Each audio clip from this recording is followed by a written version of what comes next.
Thank you morning. भाई ये thank you.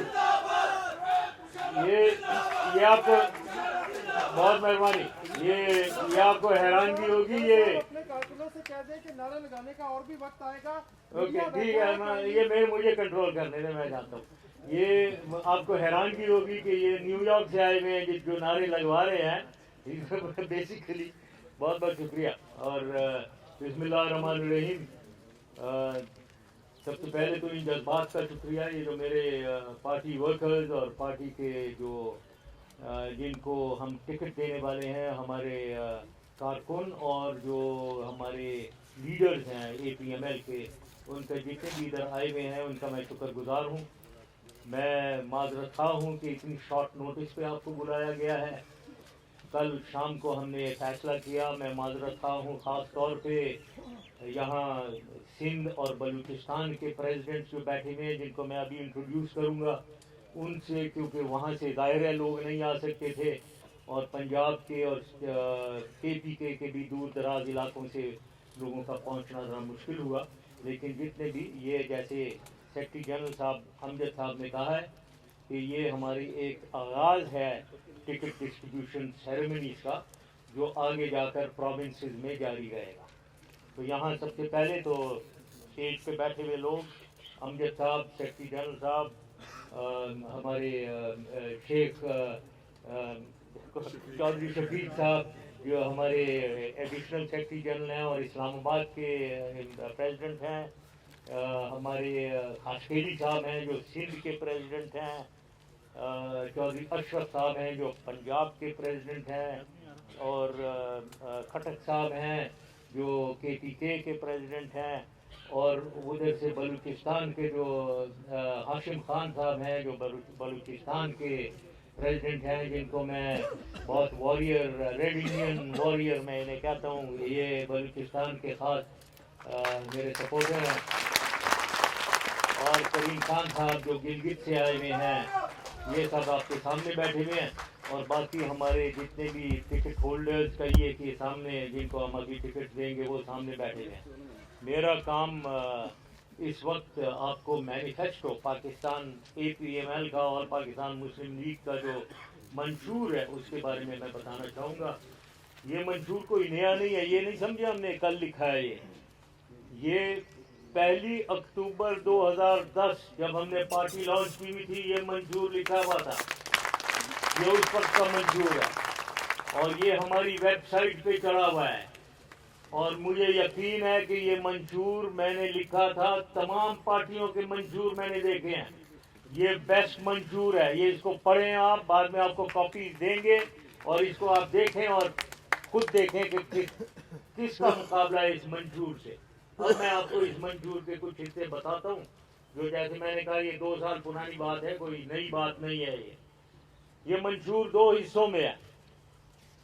पहला हिस्सा इसका है जो हमारे अहद से, हमारी पार्टी और पाकिस्तान मुस्लिम लीग का अहद, इससे डील करता है। और दूसरा हिस्सा इसका वर्किंग पैराग्राफ जैसे कहते हैं, जो मंशूर से ताल्लुक़ रखता है, मैनिफेस्टो से। अहद जो है पहला हिस्सा, जैसे मैंने कहा, वो अहद जो है, वो अहद इस पार्टी, हमारी पार्टी का, मेरा अहद अल्लाह ताला के साथ और मेरा अहद पाकिस्तानी अवाम के साथ, खास तौर पे गरीब अवाम के साथ मेरा अहद। और इसको हमने, इस अहद को सूरा आले इमरान से एक आयत लेकर उससे हमने रिलेशनशिप इसकी कायम की है। और वो है हब्लुम मिन अल्लाह व हब्लुम मिन अलनास, यानी अंग्रेजी में कहना चाहूंगा, hold on to the rope of God and also hold on to the rope of the people. ये है अल्लाह ताला की रस्सी और अवाम की रस्सी को थामो। और मुझे यकीन है, और इसमें लिखा हुआ है, अगर हम ये करते हैं, अल्लाह ताला की रस्सी को थामते हैं और अवाम की रस्सी को थामते हैं, तो हमें शिकस्त कभी नहीं हो सकती इंशाअल्लाह। तो ये पार्ट जो पहला हिस्सा है अहद का, ये एक कुछ इसकी द फिलॉसफी बिहाइंड ये जो हमारी मैनिफेस्टो है उसका और इसके फ्रेमवर्क और गाइडिंग लाइट जो है उससे डील करता है। तो इसलिए क्योंकि टाइम की कमी है और गर्मी भी लग रही है, मैं देख रहा हूँ लोग पंखे भी चल रहे हैं, मुझे भी पसीना आ रहा है, तो मैं इसको छोड़ता हूँ क्योंकि वर्किंग पैराज पे मैं आना चाहता हूँ जो असली इसका जुज है जिसमें आपको ज़्यादा इंटरेस्ट होगा। इससे मैं आपको इसमें जो अहम चीज़ें हैं वो आपको मैं बताना चाहता हूँ इसकी। तो पहला पार्ट इंशाल्लाह आपको ये मैनिफेस्टो देंगे इसकी कॉपी बना के, तो वो आप खुद पढ़ें और जज करें इसे। पहली चीज़ इसका स्टार्ट तो अक़रबा परवरी बदउनवानी यानी करप्शन एंड नेपोटिज्म, ये पाकिस्तान की सबसे बड़ी लानत है। इससे छुटकारा पाना है हमने। इससे अगर हमें छुटकारा नहीं मिला, कोई हुकूमत कोई लीडर ने इससे छुटकारा नहीं पाया, तो वो कामयाब हुकूमत हो ही नहीं सकती। उसके बाद लिहाजा इसमें हमने यही लिखा है कि हमें हमारी अहद है कि हम मेरिट एंड ओनली मेरिट, उसी पे हम चलेंगे, वही बुनियाद होगा तमाम हमारे फैसलों का इंशाअल्लाह ताला। यही मेरा फैसलों का बुनियाद रहा है पहले भी, आइंदा भी इंशाअल्लाह यही रहेगा। फिर एक मायूसी छाई हुई है कौम में, अवाम में, खास तौर पे गरीब अवाम में एक मायूसी, लैक ऑफ कॉन्फिडेंस। कॉन्फिडेंस हमारा हिल गया है अपने आप में, अपने मुल्क में। इसको रिस्टोर करना है। ये 2010 में जब मैंने लिखा था उस वक्त से मैं देख रहा हूँ ये कि एक मायूसी, लैक ऑफ कॉन्फिडेंस हुई भी है। इस कॉन्फिडेंस को हमने रिस्टोर करना है अवाम की, और ये जब ही रिस्टोर कर सकते हैं हम जब हम अवाम को, मुल्क को एक रोशन मुस्तकबिल दिखाएंगे, उनको उस रोशन मुस्तकबिल की राह दिखाएंगे और रोशनी दिखाएंगे इस अंधेरे में, जिस अंधेरे में छाया हुआ है पाकिस्तान, उस अंधेरे में रोशनी दिखाएंगे। जब ही ये मुमकिन होगा कि उनका मोराल एक दोबारा रेज होगा और अपने आप में एक कॉन्फिडेंस होगा उनमें। और ये हम अपने सबसे पहले नारे से, सबसे पहले Pakistan, Pakistan first, always and always, सबसे पहले पाकिस्तान, इस नारे के साथ हम लेकर जाएंगे। अब इसमें ये वर्किंग क्लॉजेस की बुनियाद, ये जो मैं कह रहा हूँ मैनिफेस्टो की वर्किंग क्लॉजेस की, उसकी बुनियाद एक डेफिनेशन से है, और definition that I have created for myself when we wrote this. और वो डेफिनेशन है किसी भी हुकूमत के लिए ये होनी चाहिए, लेकिन हमने अपने आप के लिए डिफाइन किया कि हमारा क्या रोल है इस पार्टी का, और अगर हमारा कोई रोल हुआ आइंदा हुकूमत में क्या करना है हमने, उसको मैं डिफाइन करता हूँ। Ensure the security, progress and development of the state of Pakistan and welfare wellbeing of its people. बस इतनी सी डेफिनेशन है कि हमने यकीन करना है पाकिस्तान की हिफाजत सबसे पहले।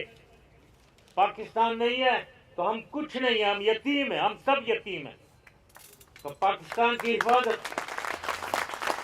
और उसके बाद पाकिस्तान की तरक्की, मुल्क की तरक्की, और आखिर में अवाम की खुशहाली।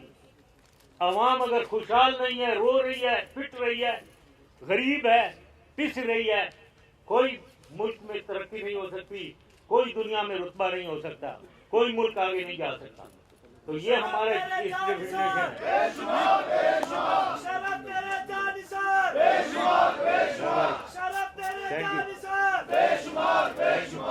Thank you.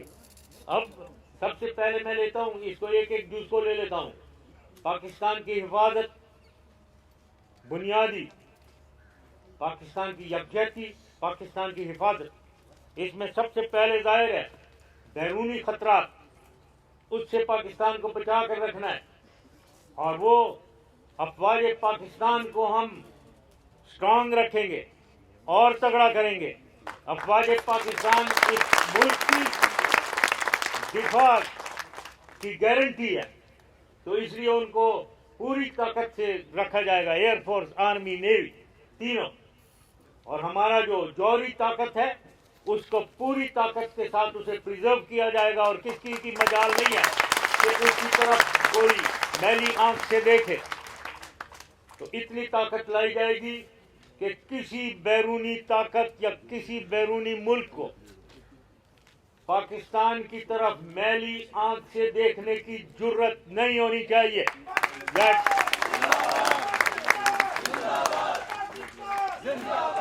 उसके बाद अंदरूनी हिफाजत, अंदरूनी खलफशार से, उसमें सबसे पहले आ जाती है दहशतगर्दी। दहशतगर्दी से हमें खात्मा करना है, दहशतगर्दी का। और ये जब ही होगी जब हम इसकी हर एंगल से पूरे एक होलिस्टिक व्यू लेंगे, यानी इसकी फोर्स और पॉलिटिकल दोनों, सियासी तरीका। लेकिन जैसे सियासी तरीका जब इख्तियार करते हैं, नेगोशिएशन पोजीशन ऑफ स्ट्रेंथ से होनी चाहिए। तो इसको, इस दहशतगर्दी को, जो मजहबी दहशतगर्दी जो हमारी माइनॉरिटीज के खिलाफ बाज़ जगहों में आप देख रहे हैं, जिसका मुझे बहुत अफसोस होता है कि हमारे में इस्लाम जो पढ़ाता है हमें, उसको हम भूल गए हैं।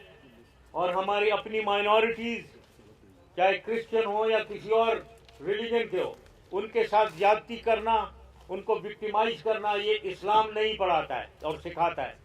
तो ये इसका खात्मा करना है, इसमें एक बैलेंस लाना है। और फिरका वाराना दहशतगर्दी, जिसमें फिरके, आप खुद ही देख रहे हैं फिरका वाराना दहशत, उसकी डिटेल में मैं नहीं जाऊंगा, जो अहले तशरीह के साथ हो रहा है उसकी मैं सख्ती से मजम्मत करता हूँ। और ये बिल्कुल नहीं होना चाहिए, ये जहालत की निशानी है।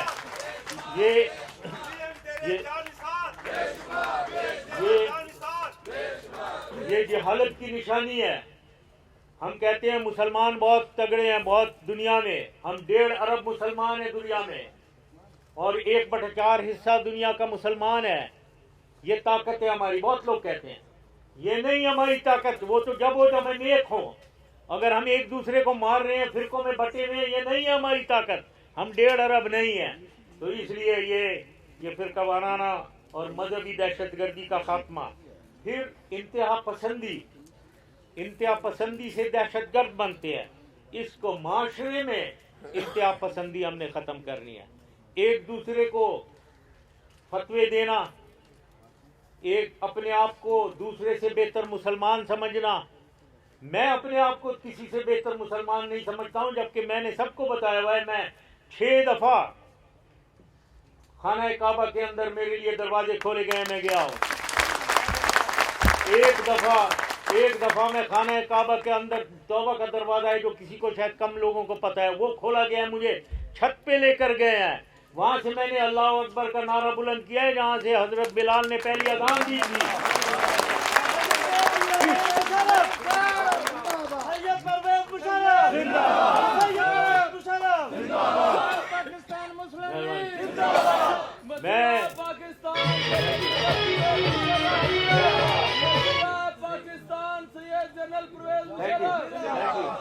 मैं मदीना शरीफ जाता हूँ, 6 दफा उधर रोज़े रसूल के दरवाजे खोले गए, मैंने अंदर दुआ की है। तो मैं ये पूछता हूँ, उसके बावजूद मैं अपने आप को किसी से बेहतर मुसलमान नहीं समझता, लेकिन मैं किसी को ये भी हक नहीं देता हूँ वो मेरे से मुसलमान अपने आप को मेरे से बेहतर मुसलमान समझे। तो ये बात, ये मैंने बताया आपको कि फिरका वाराना इंतहा पसंदी से हमने निजात दिलवानी है। और आखिर में ये पाकिस्तान की तहफ़्फ़ुज़, हिफाजत के लिहाज से कोई भी ग्रुप, कोई भी सेगमेंट ऑफ सोसाइटी अगर पाकिस्तान की यकजहती, पाकिस्तान की सालमियत को चैलेंज करे, उसको तो ताकत से दबाना है। कोई ऐसे ग्रुप नहीं हो सकता पाकिस्तान के अंदर। ये थी, जैसे मैंने कहा, हमारे मैनिफेस्टो का पहला हिस्सा, जो पाकिस्तान की यकजहती और सालमियत, उसको देना। फिर आ जाता है मुल्क की तरक्की। अब इसको मैं तेजी से इसको जाता हूँ। सबसे पहले मुल्क की तरक्की में मईशत है, द इकॉनमी। मईशत की डिटेल में मैं नहीं जाऊंगा जो इसमें लिखे हुए हैं, लेकिन जो एसेंशियल एलिमेंट्स हैं, मईशत को कैसे हमने ठीक करना है। मईशत बगैर कोई मुल्क नहीं चल सकता जब तक कि मईशत ठीक नहीं होगी। मईशत को हम ठीक करेंगे, उसके कुछ बेसिक रूल्स और प्रिंसिपल्स। सबसे पहले तो जीडीपी की ग्रोथ वो 6% से कम नहीं होनी चाहिए, हमेशा 6% से ऊपर होनी चाहिए। दूसरी बात, ये जो हम कर्जे लेते हैं बोरोइंग, इसकी लिमिट होनी चाहिए। ये नहीं कि हम कर्जे लिए चले जा रहे हैं और कर्जे के खोबे में घुसे चले जा रहे हैं और आईएमएफ से फिर लोन लेते हैं और उसको इंटरेस्ट रेट उसका बहुत ज्यादा होता है। हमें चाहिए कि हम अपने अखराजात और आमदन को बैलेंस करें, यानी fiscal deficit, balance of payment deficit को कंट्रोल में रखें। ये की है इशू का। तो हम लोन लेना, उसको डेट टू जीडीपी रेशियो जो कहते हैं, उसको हमने 60% के अंदर अंदर रखना चाहिए। इसको लॉ बनाना, हमने बना दिया था लॉ, कानून में हमने रख दिया था कि डेट टू जीडीपी रेशियो 60% से ऊपर नहीं जाएगा। लेकिन बदकिस्मती है, अभी वो चल रहा है। जब हम आए थे 99 में 102% था। बाय द वे आपको ये भी बता दूं, अब ये पूरी जो इकोनॉमी है, मईशत का दारोमदार एक लेमैन लैंग्वेज में अखराजात और आमदन। आमदन बढ़ाओ, अखराजात कम करो। अगर ये कर सकते हो, मईशत ठीक हो जाएगी। आमदन कहाँ से होती है? तो ये मैं आपको अपने अल्फाज में बता रहा हूँ, क्योंकि लोग ये इकोनॉमिस्ट के पास जाओगे वो लंबी लंबी चीजें कहेगा, बैलेंस ऑफ पेमेंट डेफिसिट और फिजिकल डेफिसिट और डेट टू जीडीपी रेशियो, तो आपको कंफ्यूज हो जाएंगे आप। ये मैं भी पहले कंफ्यूज होता था। तो मुझे मालूम है कि ये आमदन और अखराजात, जैसे आप फैमिली का है, यही मुल्क है। आमदन कहाँ से होती है? डॉलर में आमदन होती है। वो 3 जगहों से होती है मेनली, बाकी छोटे मोटे और भी हैं। एक, एक्सपोर्ट अपने बढ़ाओ। और एक्सपोर्ट कैसे बढ़ाओ? एक्सपोर्ट में अपने मार्केट को diversify, market and diversify product. मतलब ये नहीं कि टेक्सटाइल के अंदर घुसे हुए हो, और भी है, ऑटो पार्ट्स भी है, जेमस्टोन्स भी है, मार्बल भी है, डेयरी प्रोडक्ट्स भी हो सकते हैं। वैल्यू एडिशन करनी है तो इन तौर तरीकों में ये लिखे हुए हैं इधर, इसमें नहीं जाऊंगा मैं। लेकिन एक्सपोर्ट बढ़ाएंगे। दूसरा, रेमिटेंसेस बढ़ाएंगे, जो लोग बाहर से पैसे भेजते हैं। और तीसरा, एफडीआई, फॉरेन डायरेक्ट इन्वेस्टमेंट, उसको बढ़ाएंगे, जो लोग इधर आकर इन्वेस्ट करें। लेकिन उसके लिए क्लाइमेट बनाना पड़ेगा। ये 3 जगह से आमदन होगी, बढ़ेगी। और अल्हम्दुलिल्लाह हमने इन तीनों जगहों में 100% नहीं, कई 100% में बढ़ाया था हमने 6 साल 8 सालों में, कई 100%। एफडीआई तो 4000% बढ़ाया था। और अखराजात में कमी, अखराजात मेन जो है इंपोर्ट है, उसको कम नहीं कर सकते हैं, वो तो एसेंशियल होता है। लेकिन जो सबसे बड़ा खर्चा है डेट सर्विसिंग, अगर आप आईएमएफ से, दुनिया जहान से कर्जे लोगे, उसका इंटरेस्ट हमारे जमाने में $5 अरब था, उसका रिड्यूस करके $2 अरब पे हम ले आए थे। अब दोबारा वो कर्जा बढ़ गया है, डबल हो गया है। हमने $36 अरब पे छोड़ा था, अब वो कोई 70 अरब पे चला गया है। तो ये तो 4 साल में डबल हो गया। तो वो डेट सर्विस आप फिर खोबे में डाली चले जाएंगे, पैसे हर साल पैसे जाएंगे। इसको हमने कम करना है। और जहां तक अंदरूनी